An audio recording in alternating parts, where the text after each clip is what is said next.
오늘 말씀은 이제 여호수아서의 마지막 장이 되겠습니다. 이제 여호수아가 110살이 되어서 이제 죽음을 앞두고 이스라엘을 불러서 이스라엘 그 지도자들 앞에서 마지막 유언 설교를 하는 장면입니다.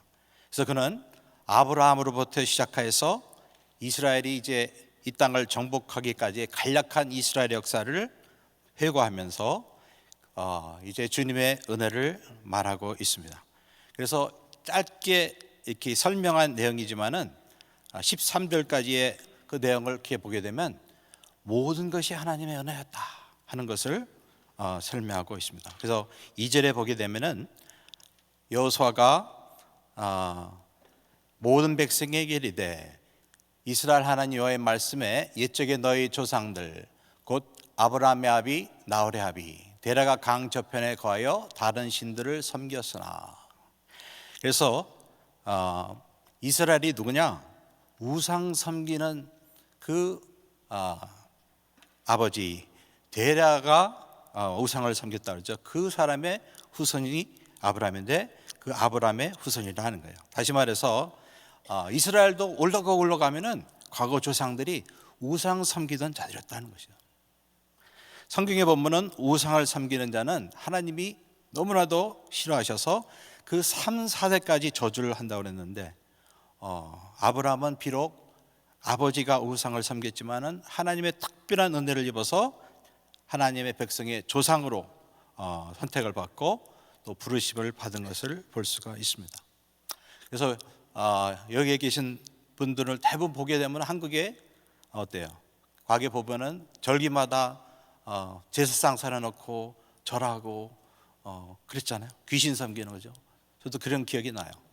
그래서 그렇게 우상 섬기던 우리를 또 우리 부모가 섬겼는데 우리를 하나님께서 긍휼히 여기셔서 선택하시고 예수 믿게 한 것이 하나님의 큰 은혜인 줄 믿습니다. 또 3절에 보면은 이삭을 주셨다 했습니다. 그런데 이삭이 누굴까 생각해 보면 이삭은 그냥 자연스럽게 태어난 사람이 아니에요. 아브라함이 100세, 그 다음에 그 어머니가 90살 때 이제 모든 여자로서의 그 아이를 할 수 있는 그런 것이 다 멈춘 상에 난 기적의 아들이었다 하는 것입니다. 그래서 너희들이 누구냐? 너희들은 기적으로 오로지 하나님의 은혜로 시작한 백성들이다 하고 이제 여호수아는 말하고 있습니다. 그리고 바로 뒤에는 또 야곱이 있는데 야곱은 또 둘째잖아요. 원래는 하나님의 백성의 조상이 될 수 없는 그러한 신분이었는데 하나님께서 에서를 사랑하고 택하지 아니하시고 이 어떤 면에서는 성격도 그렇고 교활한 이 야곱을 택해서 그 이스라엘의 조상으로 삼으셨다. 그러니까 너희들의 조상은 그렇게 성품적으로 대단한 민족이 아니라는 거예요. 그런 사람인데도 하나님께서 너희를 택하시지 않았냐, 너를 그 사람을 통해서 만드시 않느냐면서 이 모든 것이 하나님의 은혜라 하는 것을 제삼 확인하고 있습니다. 또 세 번째는 출애굽입니다. 그래서 출애굽도 진짜 하나님의 은혜로 밖에는 설명할 수 없는 거죠. 노예는 그 당시에 대단히 큰 재산인데 한 사람도 아니고 거의 200명이나 되는 이 노예들을 애굽이 그냥 가게 한 거예요. 그러니까 하나님께서 개입하고 그들을 건져낸 것 외에는 다르게 설명할 길이 없어요. 어떻게 애굽이 그 당시 가장 강한 나라고 또 이 200만이 되는 노예는 귀한 재산인데 어떻게 그냥 허락 야 가라. 그 당시 뭐 링컨이 있는 것도 아니고 가라 그러겠어요? 말씀 그대로 하나님께서 아브라함에게 말씀한 그 약속을 이루시고 그들을 약속을 백성으로 이제 탈출시킨 것밖에는 설명할 수 없다. 그리고 나서 이들은 홍해를 건너죠. 홍해는 어떤 사람은 그랬다 그러죠. 그거는 원래는 갈대의 그런 바다라고 아주 얕은 바다이기 때문에 건넜을 것이다. 그러면 그선 건넜는데 왜 뒤에 따라오는 거의 25만 명이나 되는 그 애굽의 군대는 다 물에 빠져 죽었죠? 설명할 길이 없는 거예요. 오로지 하나님께서 그 크고 높은 넓은 그 바다를 열으셔서 그들을 구원하셨다 하는 것입니다. 그리고 이들을 40년 동안 광야에서 먹이고 입히고 그다음에 필요한 것을 다 주셨다고 그랬어요. 요새 날씨가 덥잖아요. 우리는 조금만해도 밖에 나가서 AC가 없으면 이제 살 수가 없는 그런 상황인데, 많은 분들이 그러지만은 이들은 그보다도 훨씬 덥고 거기는 물도 없죠. 어떤 생활용품도 없는 그러한 광야에서 자그마치 40년을 한 명이 아니라 200만이나 되는 사람이 지냈다는 거예요. 이걸 어떻게 설명할 수가 있겠어요? 오로지 하나님의 은혜라는 거예요. 하나님이 함께 하시기 때문에 이게 가능했다는 거예요. 그리고 이들이 땅을 차지했습니다. 지금도 그렇지만은 누가 자기 땅을, 자기 집을 그냥 가져 줄 사람이 있겠습니까?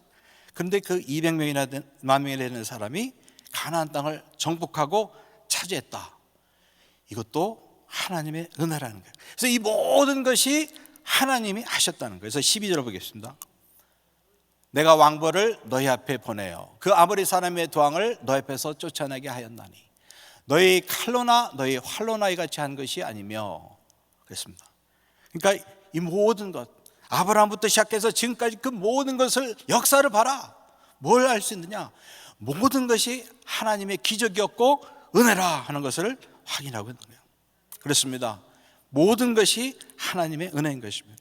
그래서 바울도 그렇게 고백했습니다. 자기가 그렇게 선교해서 많은 열매가 있고 자기가 그리스도에서 많은 고난을 받는 모든 것까지도 모든 것이 하나님의 은혜라. 나의 나된 것은 하나님의 은혜로다 하고 고백하고 있습니다. 그래서 이스라엘이 이스라엘 된 것이 하나님의 은혜라는 거예요. 그래서 이와 같은 하나님의 은혜에 대해서 쭉 설명하고 나서 이제 여호수아는 그러므로 하면서 결론을 내는 거예요. 그래서 그 14절에 이런 말씀이 있습니다. 그러므로 이제는 여호와를 경외하며 성실과 진정으로 그를 섬길 것이라. 너희 열조가 강저편과 애굽에서 섬기던 신을 제하여 버리고 여호와만 섬기라. 그래서 키는 여호와만 섬기라. 세상에 많은 신이 있다는 거예요. 그러나 여호와만 섬기라. 그가 참 하나님이니 너희 하나님이니 너를 권하신 하나님이 여호와만 섬기라고 명령하고 있습니다. 그래서 이게 믿기지 않았는지 양자택일하라 그러는 거예요. 15절에 보면 만일 여호와를 섬기는 것이 너에게 좋지 않게 보이거든 너희 열조가 강 저편에서 섬기던 신이든지 꼭 너희의 땅 아모리 사람의 신이든지 너희 섬길 자를 오늘날 택하라. 오직 나와 내 집은 여호와를 섬기겠노라. 결정을 하는 거예요. 무섭게 그냥 다그칩니다. 양자택일하는 거예요. 그리고 이것에 만족이 안 되니까 또 경고를 하는 거예요. 그래서 19절 20절에 보면은 여호와는 질투하시는 하나님이다 하고 말하는 거예요. 그래서 지금은 너희가 하나님의 사랑을 받아서 이렇게 잘 살지만은 여호와는 질투하시는 하나님이니까 마치 어떤 여자가 다른 외간 남자라 이제 간음을 하게 되면 남편이 질투한 같이 질투하셔서 만약에 불순종한다면 화를 내리시고 너희를 멸하시리라.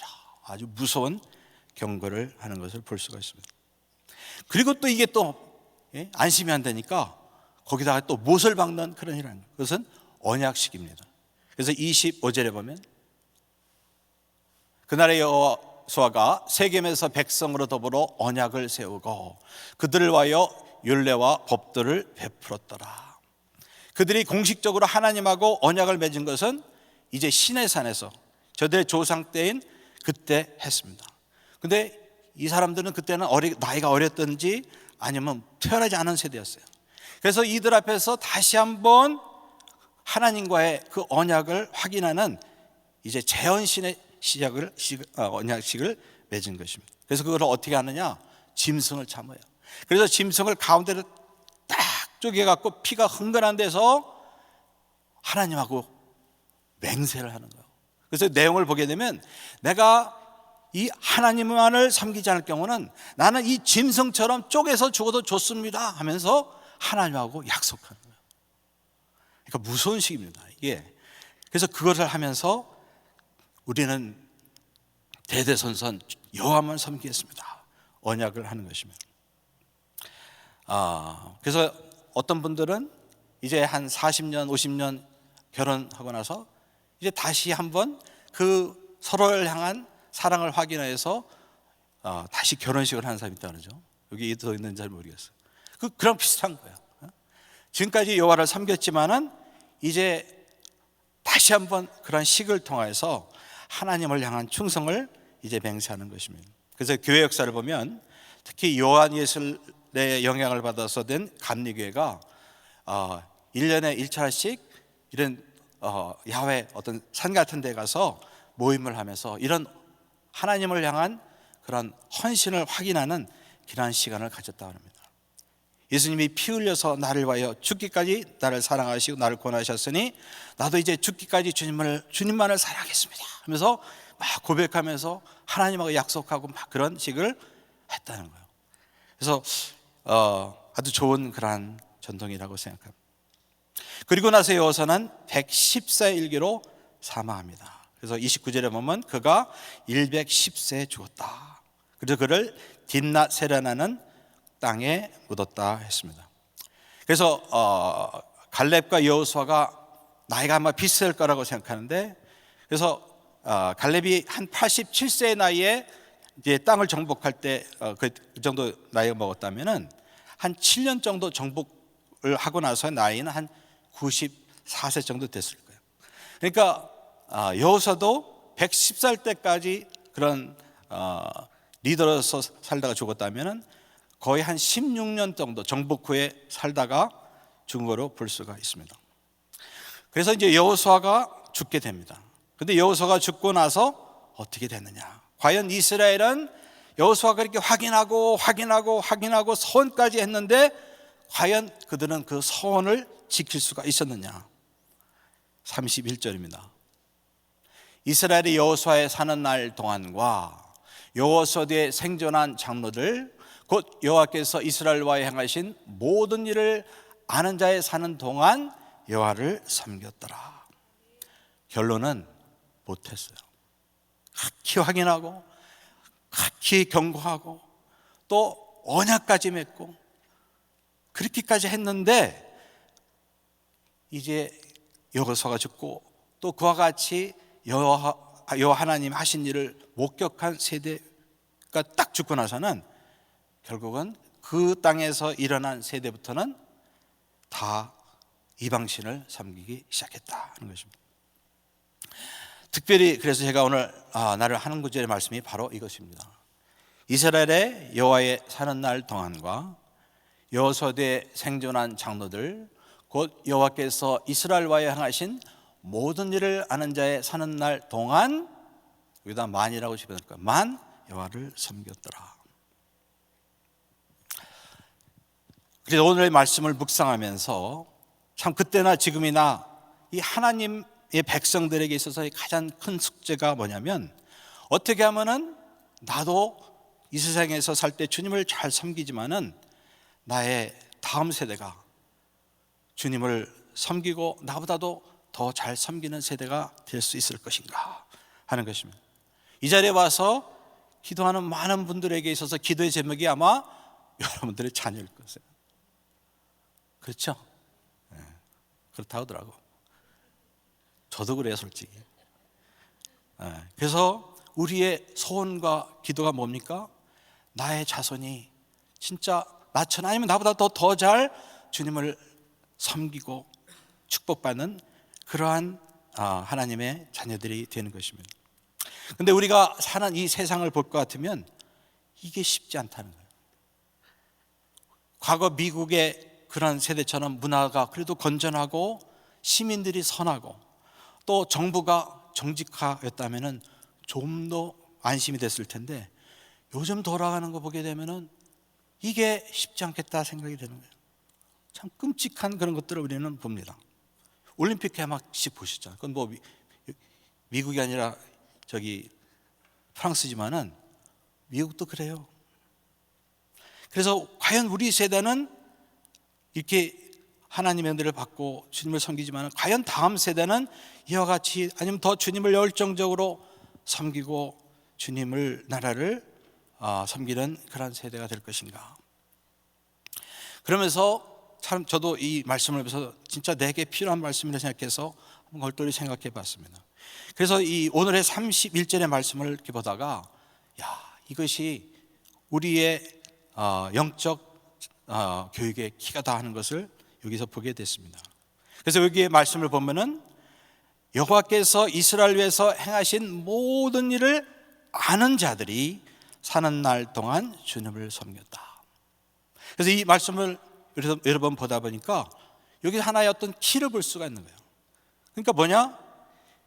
이스라엘 백성이 하나님을 잊어버리고 이방인을 섬긴 것은 하나님을 아는 지식이 없어서 망했다는 거예요. 이걸 거꾸로 말하면 뭡니까?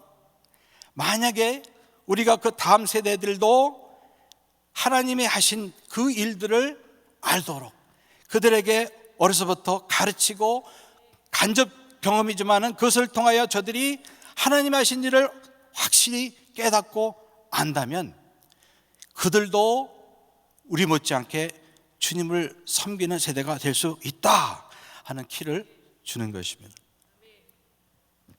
하나님을 알게 하라. 우리가 전 멀리 선교지 끝에 가서 세상 끝에 가서 뭘 하고 있습니까? 하나님 하신 일을 알리는 거 아니겠습니까? 마찬가지로 우리의 자녀들도 그들도 선교지죠. 그들도 우리가 말씀을 전해서 그들도 하나님이 하신 일을 알게 하라는 거예요. 그래서 그들이 하나님을 알고 그 안 하나님 그분을 섬길 때 계속 신앙이 대대로 전술될 뿐더러 더 주님을 다 섬길 수 있다. 그래서 하나님은 이스라엘 백성들에게 율법에 보면은 이와 같은 것을 어떻게 할 것을 구체적인 방법까지도 주시죠. 그래서 1년에 3차씩 온 가족이 예루살렘으로 가라는 거예요. 그때처럼 하루 차 타고 가고 왔고 그런 게 아니고 한 번 올라가려면 거의 멀리서는 3, 4일을 걸어 올라가야 돼요. 그리고 마을 사람끼리 같이 찬양하면서 올라갑니다. 거기 가서는 거의 일주일 이상씩 머무르는 거예요. 그래서 거기 머물면서 절기를 지키는 겁니다. 절기를 지키면서 모든 예식을 행하고 말씀을 듣고 기도하고 찬양하는 것이 일주일 계속 되는 거예요. 그러면서 거기서 또 제사장들이 읽는 그 성경 말씀을 듣기도 합니다. 그러면서 이와 같은 절기를 3번 지키는 거예요. 그렇게 어렸을 때부터 계속 하면서 분모하면서 여호와를 알게 되는 것이요. 그뿐 아니니까 집에 있어서는 아버지의 역할이 뭡니까? 자녀들에게 말씀을 강론하라는 거예요. 그래서 내가 집 안에 있든지 밖에 있든지 앉아서든지 어디 걸어갈 때라든지 하나님 말씀 율법을 가르치라고 명령하셨습니다. 그래서 이것을 잘 순종한 사람이 누구냐면은 로이스와 유니스입니다. 그래서는 비록 먼 우리처럼 이방 땅에서 이민 가서 흩어져 사는 그 여인들이었지만은 자기 그 아들 손자 이 디모데를 어려서부터 말씀을 그렇게 가르쳤던 거예요. 말씀을 읽게 하고 외우게 하고 말씀을 또 회당에서 가르쳤어요. 그러니까 어떻게 됩니까? 나중에 보면 사도 바울이 뭐라 하냐면 내가 어려서부터 성경을 알았나니. 성경을 알았대요. 알았다면 아는 거예요. 그러니까 어려서부터 하나님 말씀을 율법 교육을 그렇게 시켜서 디모데가 성경을 안 거예요. 물론 그것을 통해서 그리스도를 알았다는 그런 말은 없지만은 나중에 복음을 듣고 그리스도를 믿게 됐죠. 그래서 우리가 지금 사는 이때 보면은 자녀들은 이 공교육이라는 그런 것에 이제 노출됐어요. 근데 공교육이 이제 보면은 하나님의 말씀과 대척하는 그러한 일들을 가감없이 가르치지 않습니까?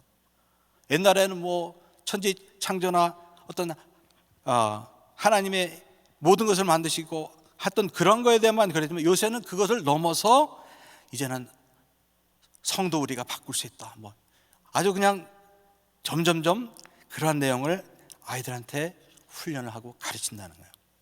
그래서 우리는 더욱더 하나님의 말씀을 가르쳐야 할 이유가 거기 있는 것입니다. 그래서 이와 같은 것도 어떻게 우리가 자녀들에게 대답할 수를 그를 가르쳐야 될 의무가 있다는 것입니다. 그래서 일단은 가르쳐야 된다. 그래서 어떤 부모님들은 어렸을 때부터 얘네들을 하루에 한 번씩이라도 성경 구절 하나 줘서 암송시키고 그러면 밥을 먹게 하고 그런 부모도 있더라고요. 그러니까 어찌든 이들을 위해서 강하게 하나님 말씀을 가르치는 것을 하라 하는 것입니다. 두 번째로 보는 것은 기도입니다. 기도와 사랑입니다. 그런데 이렇게 말씀을 가르쳐도 어떤 자녀들은 그 하나님 말씀을 다 받지 않고 삐딱하게 하는 것을 볼 수가 있습니다. 그래서 그들은 우리의 기도가 됩니다. 우리에게 고민거리가 될 수 있어요. 그러나 그럴 때라도 이들을 내치거나 미워하거나 어떤 그런 것에 그치지 않냐고 이들을 인내로 사랑으로 감싸주면서 이들을 위해서 기도할 때 하나님이 개입하신 줄 믿습니다. 어차피 구원도 하나님이 하시는 거고 또 변화시키는 것도 하나님만이 할 수 있어요. 우리는 자녀를 물가까지는 데려다 줄 수 있지만은 억지로 물을 마시게 할 수는 없어요. 근데 이 자녀에게 성령님이 역사하실 때는 성령님께서 이들을 부르시고 예수 그리스도를 깨닫게 하시고 믿게 하시고 변화시키시는 줄 믿습니다. 그러니까 사람이 할 수 있는 일이 있고 우리는 아무것도 할 수 없지만 그저 주님의 은혜에 맡길 수밖에 없는 거예요. 그렇기 때문에 그 맡기는 과정이 뭡니까? 그것이 기도요 사랑인 줄 믿습니다. 그래서 우리도 그런 말을 많이 들었잖아요. 눈물로 기도로 키운 자식은 멸망하지 않는다. 그래서 우리는 기도로서 사랑으로서 이 자녀들을 위해서 중보하면서 이 자녀들이 주님을 만나고 주님을 믿고 변화받아서 쓰임받을 수 있도록 기도해야 될 줄 믿습니다. 그래서 우리가 잘 아는 빌리 그레엄 목사님이 있는데 그분에게는 아들 프랭클린 그레엄이 있습니다. 근데 프랭클린 그레엄이 지금은 그 아버지가 운영하던 그 전도기관을 운영하고 있는데 프랭클린 그레엄이 어려서는 굉장히 방황했다는 거예요.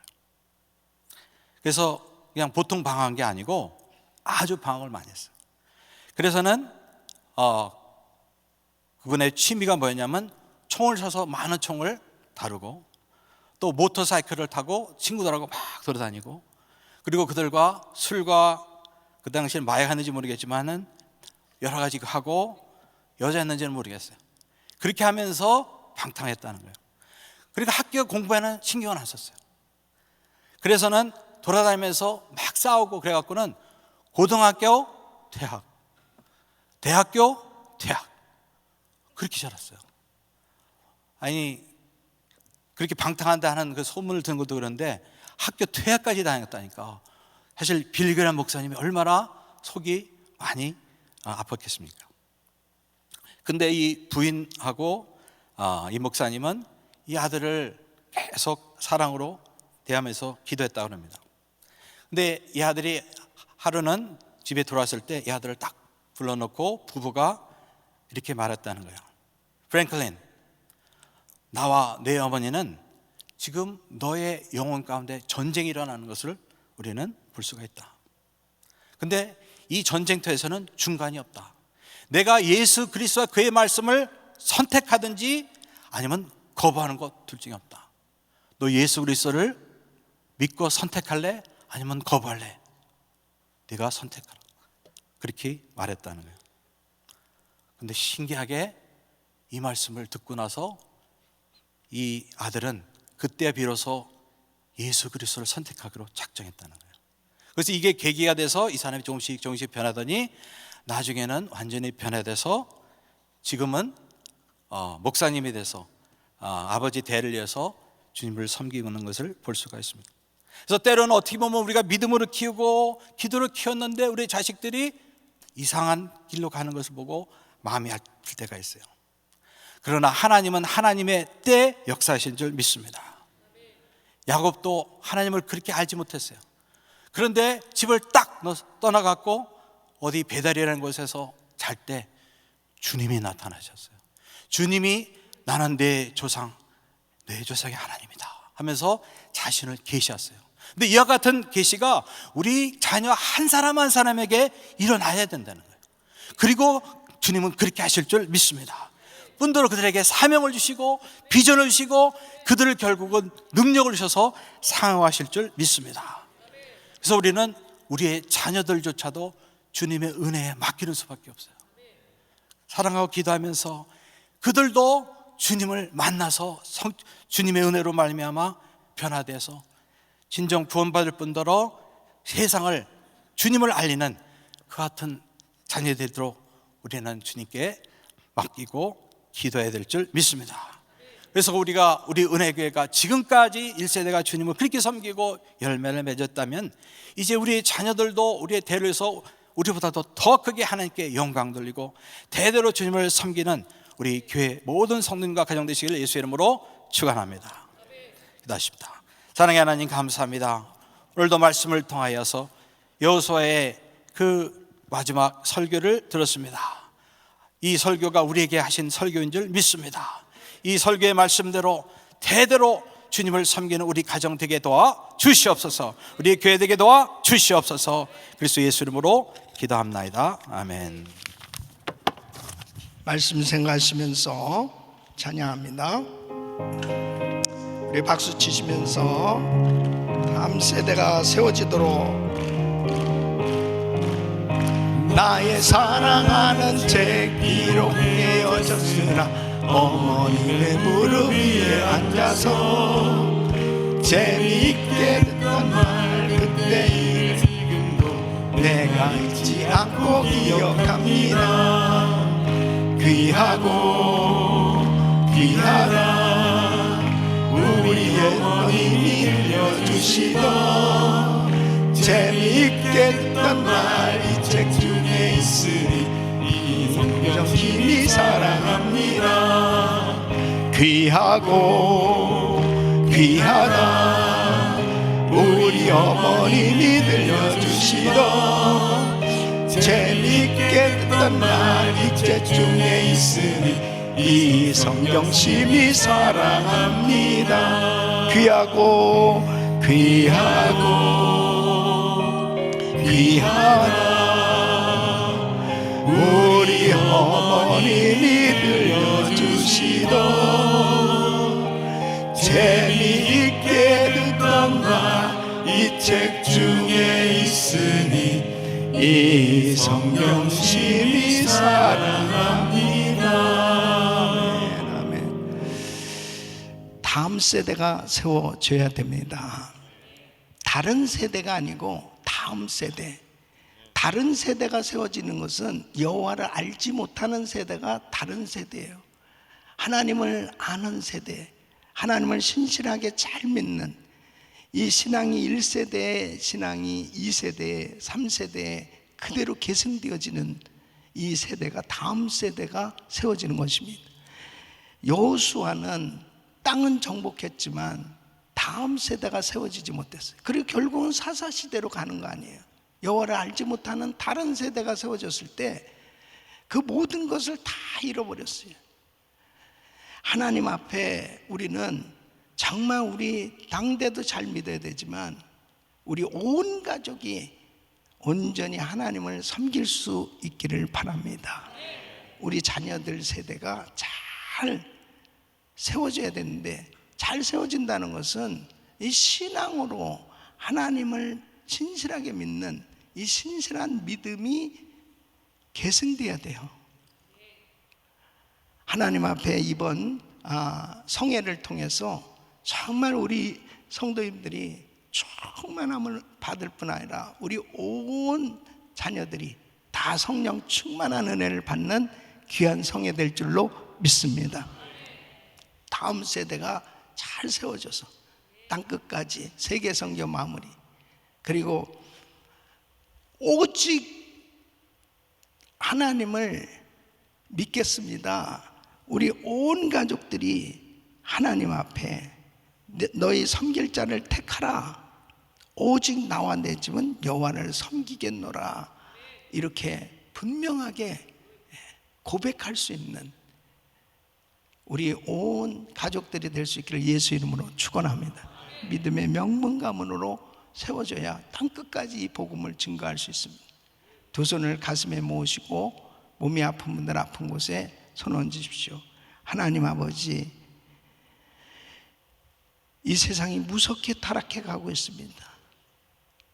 청교도 신앙으로 세워진 이 나라가 이제는 점점 다른 세대들, 여호와를 알지 못하는 다른 세대들로 계속 세워져 가고 있는 이 안타까운 현실 가운데 하나님, 정말 우리 온 성도들의 가정이, 우리 자녀들 세대, 다음 세대들이 잘 신실한 믿음의 사람들로 세워지게 하여 주시옵소서. 그래서 신앙과 사역이 계승돼서 땅끝까지 이 귀한 복음 증거할 수 있도록 역사하여 주시옵소서. 목요일부터 있는 이 귀한 성회를 주의 손에 부탁합니다.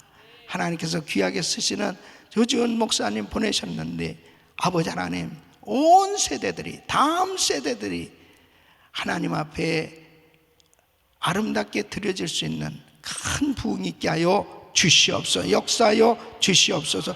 주여, 아버지, 이번 성회를 통해서 다시 한번 우리 교회가 이 부흥의 진원지가 되게 하여 주시옵소서. 센터가 되게 하여 주시옵소서. 우리의 회개 기도를 받으시고 이 땅을 고쳐 주시옵소서. 역사하여 주시옵소서. 연약한 육신들을 안수하여 주시고 깨끗게 하여 주시옵소서. 예수 그리스도 이름으로 명하노니 모든 병만은 떠나 갈지어다. 암세포는 없어질지어다. 공황장애, 우울증, 불면증 떠나 갈지어다. 주여 역사하여 주시옵소서. 이제는 우리 주 예수 그리스도님과 우리 하나님 아버지의 근무하신 사랑과 성령님의 감동, 감화, 교통 충만하신 은총이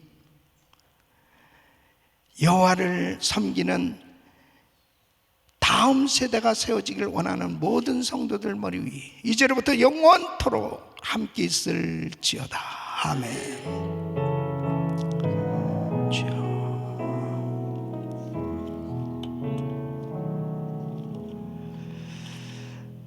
이제 기도하실 자리 잡으시고 믿음으로 기도하실 때 목요일부터 시작되어지는 귀한 성회, 또 강사 목사님 위해서 간절히 기도하십니다. 담임 목사님 가정을 위해서 기도해 주시고, 또 오늘 저녁에는 지도자 자질론 강의가 계속 진행됩니다. 이 부서는 성경 통독국 이창성 목사님, 또 국장 나병원 장로님과 또 부원들 위해서 기도해 주시고, 오늘은 한 분의 선교사님 가정, 타직스탄, 이 아프가니스탄에서 사역하시는 최 선교사님 가정과 사역을 위해서 기도해 주시고, 지금 중동 지역은 전운이 고조되어지는 가운데 긴장 가운데 있습니다. 위에서 계속 기도하시고, 전쟁 가운데 있는 나라들 하루속히 전쟁이 종식되어지고 그 땅에 회복과 부흥이 있도록 위해서 기도해 주시기를 바랍니다. 또 GMI 선교사 훈련은 14기생들 위해서 기도해 주시고, 또 단기 선교팀들 사역 잘 감당하고 올 수 있도록 위해서 기도해 주시길 바랍니다. 우리 주여 부르짖고 기도합니다. 주여, 주여, 주여. 걸어가시고 존귀하시라.